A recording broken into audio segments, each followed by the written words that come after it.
Olá, 401 e 402. Tudo bem com vocês? Hoje estamos na aula 7 de História, dia 29 de maio. Nós vamos abordar a formação do povo brasileiro. Vamos entender como se deu a formação do povo do nosso país.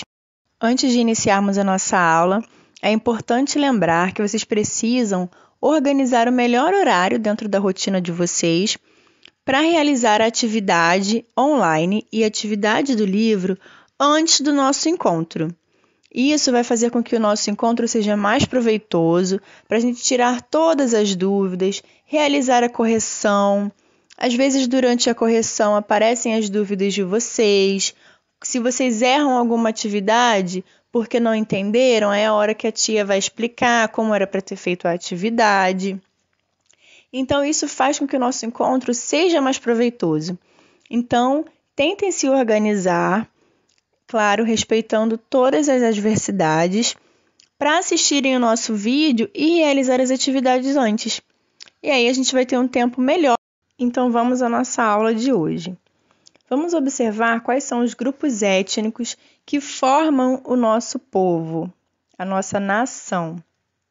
Na formação do povo brasileiro, nós contamos com os indígenas, os europeus, africanos, árabes, asiáticos e outros povos também.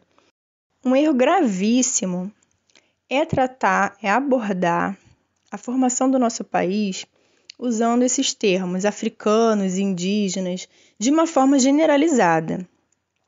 Nós não aprofundamos os estudos para saber que povos africanos eram esses, que povos indígenas eram esses. Isso está sendo revisto, está sendo reformulado. Nós vamos identificar, analisar agora, observar mais de perto que povos eram esses, porque quando nós falamos de povos africanos e povos indígenas, nós temos que ter noção que são povos diversos, com culturas diferentes. Quando nós estamos falando dos europeus, nós sabemos que europeus vieram para o Brasil. Nós sabemos que foram os portugueses. Agora, que povos africanos e indígenas são esses que compõem o nosso país? Quando nós nos atemos ao conceito de tronco etnolinguístico, de tronco linguístico, nós estamos definindo que dentro de um povo temos etnias diversas. Dentro da população indígena, por exemplo, nós temos vários troncos linguísticos, ou seja, nós temos várias etnias que compõem essa população. E o que significa isso? Significa que dentro da população indígena vão ter diversas etnias que têm línguas diferentes, que têm costumes diferentes, a forma de construir habitação, a forma de alimentação, as crenças. Então, quando a gente usa o termo indígenas para dizer que os indígenas compõem a nossa formação identitária, fica muito amplo, porque nós não conseguimos identificar qual é a etnia, qual é a língua, qual é o costume. Então, usar o termo indígena de uma forma generalizada é um equívoco que precisa ser repensado. E está sendo repensado, Nos últimos anos ele tem sido repensado. Então vamos entender quais são as etnias indígenas. Eu trouxe essa imagem para a gente conseguir observar juntos como está a configuração das etnias indígenas no território brasileiro. Nós temos os guaranis, os tamoios, que são mais conhecidos aqui na região sul e sudeste, os tupiniquins, chavantes, ticunas, caiapós. Agora nós vamos identificar como se configuram as etnias africanas que chegaram no território brasileiro. Quando eu digo chegaram no território brasileiro, nós precisamos frisar e relembrar a diferença entre o termo escravo e o termo escravizado. Quem traz a diferença dessas nomenclaturas é o professor doutor Kabengele Munanga, que vai abordar a diferença desses termos. Segundo ele, o termo escravo dá a ideia de um trabalho voluntário, e ninguém se voluntariou a ser escravo, correto? O termo escravizado dá a ideia de trabalho imposto, né, contra a vontade daquele povo.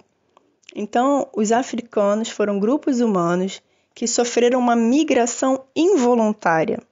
Eles foram escravizados, diferente dos outros grupos que compõem o nosso país e chegaram aqui de outras formas, ok?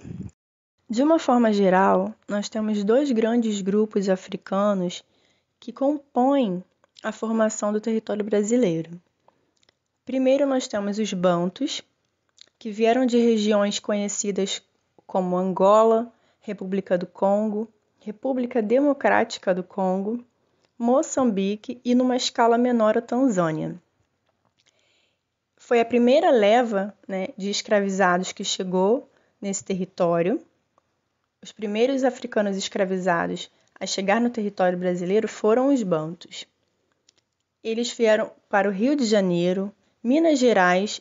Já os oeste africanos eram de regiões que hoje são conhecidas como Costa do Marfim, Benin, Togo, Gana e Nigéria. Grande parte deles foram levados para a Bahia. Então, quando nós analisamos esses dois grupos africanos, nós conseguimos identificar que na Bahia, os descendentes de africanos têm uma composição étnica diferente dos descendentes de africanos aqui no Rio de Janeiro. Entender a particularidade de cada etnia dessa é essencial para a construção da nossa identidade, porque nós conseguimos entender que são línguas diferentes, porque são etnias diferentes. E essas línguas que são diferentes foram agregadas ao português. Tem influências até hoje na nossa língua. Palavras que derivam dos bantus, nós temos no nosso vocabulário até hoje. Assim como palavras indígenas também, que nós não conhecemos a origem, nós não conseguimos identificar que são palavras de origem banto, por exemplo. Nós denominamos como africanas, de uma forma generalizada. A palavra mochila, a palavra moleque, a palavra marimbondo. Essas são palavras de origem banto. E aí a gente fala que são palavras de origem africana, de uma forma generalizada. Eu trouxe essa imagem para que vocês consigam visualizar e identificar as diferenças nas características físicas de cada etnia africana que chegou nesse território. Isso é extremamente importante, porque vai para além das características físicas. Diferenças de língua, de costumes, de hábitos, de alimentação. Quando a gente traz para o campo das características físicas, fica mais visível, mais palpável. No Brasil, como vocês vão ver mais à frente, a miscigenação fez com que a gente perdesse essa identidade. Nós não sabemos nomear ou identificar de qual descendência, de qual etnia é a nossa herança cultural. Quando nós identificamos na nossa família que temos descendência africana, nós nomeamos como afrodescendentes. Nós não conseguimos falar, eu sou descendente do Congo, eu sou descendente de Angola, diferente dos europeus. Quando nós falamos dos imigrantes europeus, fica mais fácil de identificar que povos foram esses, porque ainda temos os registros desses povos. Quando eles chegaram, quando desembarcaram. Nós sabemos que os primeiros europeus que chegaram no território foram os portugueses. E mais tarde, por volta do século XIX, o governo brasileiro promoveu a entrada de um grande número de imigrantes europeus e de asiáticos. Na primeira metade do século XX, pelo menos 4 milhões de imigrantes desembarcaram no Brasil. Dentre esses grupos humanos, nós temos os portugueses, os espanhóis, italianos, alemães e, pelos asiáticos, nós podemos destacar os japoneses, sírios e os libaneses. Eu trouxe a música Inclassificáveis, de 1996, cantada por Arnaldo Antunes, para a gente falar um pouquinho sobre o que é a miscigenação no nosso país. Essa música diz que nós somos mulatos, cafusos, pardos, mamelucos, crilouros, que somos inclassificáveis. Percebam que essa música é de 1996. Ela já está bem ultrapassada. E esses termos também. Nós vamos ver mais à frente como esses termos caíram em desuso, como eles foram revistos. No período colonial, chamava-se de mameluco quem descendia da relação de indígenas e brancos. Chamava-se de mulato quem descendia da relação de um branco com um africano. E chamava-se de cafuso quem descendia da relação entre um negro e um indígena. Só que esses termos foram revistos e nós vamos identificar agora a origem de cada termo desse. Quando nós temos o cruzamento do cavalo com o jumento, nós temos a mula. O termo mulato, ele se origina da palavra mula.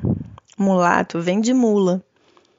Usar esse termo configura uma animalização do corpo negro, porque está comparando a miscigenação entre o europeu e o africano com o cruzamento do cavalo com o jumento, comparando com a mula. Então, ele é um termo que foi reivindicado para que fosse abolido. E é um termo que não é usado mais. Justamente por derivar do animal mula, os grupos ligados ao movimento negro sustentam que essa é uma palavra racista e ofensiva. Já o termo cafuso é o resultado da união entre o negro e o indígena. E vários dicionários vão apontar uma origem controversa para a origem dessa palavra. Oscar Ribas vai afirmar que ela vem do quimbundo, significando desbotar, a palavra cafonzaca, e Eda Pessoa de Castro vai apontar que ela é de origem banto, significando mestiço, um calafunzo.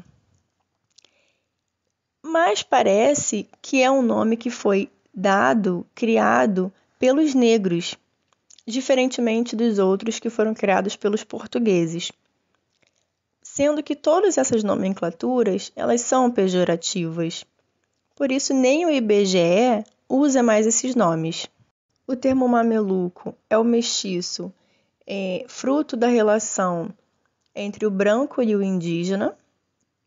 É um termo que vem do árabe e significava escravo, mas tinha um significado muito diferente da época da descoberta do Brasil. Durante a Idade Média, os escravos passaram a ser empregados nos exércitos muçulmanos e acabaram constituindo uma casta militar. Em 1250, uma revolta desse povo tomou o poder no Egito e formou o sultanato mameluco. Entre os portugueses que viviam em guerra com os muçulmanos, os mamelucos eram considerados perigosos. Daí começaram a chamar assim os mestiços, classificando como perigosos. Por isso é um termo pejorativo. Eu trouxe para vocês duas fontes que vão justificar todas essas informações que eu já trouxe para vocês. A Lei 10.639, de 2003, e o IBGE. 2003, essa lei foi criada. Não é uma lei recente, nós já estamos em 2020. É uma lei que já está em curso e ela estabelece a obrigatoriedade de incluir no currículo escolar a temática História e Cultura afro-brasileira, africana e indígena. O que essa lei reivindica? O que essa lei estabelece? Ela reivindica a reformulação dos livros didáticos, a reformulação da abordagem quando a gente fala de história africana e indígena. Por isso esses termos caíram em desuso. Por isso esses termos não deveriam mais estar nos livros didáticos. Como eu trouxe o IBGE como fonte para vocês, o IBGE já não usa esses termos tipos mestiços para realizar o censo, para classificar a etnia da população brasileira. Esses termos foram substituídos, eles foram revistos e eles caíram em desuso, ou seja, eles não são mais usados, não são mais aplicados. Por sua vez, os livros didáticos já sofreram bastante reformulação, já foram bastante alterados, atualizados, o que não significa que não há ainda muita coisa para ser revista. Uma das atualizações que nós temos nos livros didáticos atuais é abordar que a miscigenação no Brasil ela não foi dada de forma pacífica, de forma voluntária. Foram relações baseadas em dominação dos portugueses, na exploração da escravização dos africanos, da dizimação dos povos indígenas. Os livros antigamente não abordavam com essa temática. Passava-se a ideia de que a miscigenação ocorreu de forma pacífica, de forma voluntária, de forma amistosa. E isso já tem sido atualizado. Vou me despedindo de vocês com um grande beijo, dizer que tia Sara está com muita saudade e logo mais nós estamos juntos. Lembrem-se que estudar história é extremamente importante, porque o conhecimento histórico ajuda na compreensão do homem enquanto um ser que constrói o seu tempo. Conhecer o passado é extremamente importante para a gente construir um futuro, para a gente construir conhecimento. Não se constrói conhecimento sem saber, sem se ter informações sobre como foi o passado. E isso quem nos traz é a história. Tá bom, galerinha? Um grande beijo e até o nosso próximo encontro.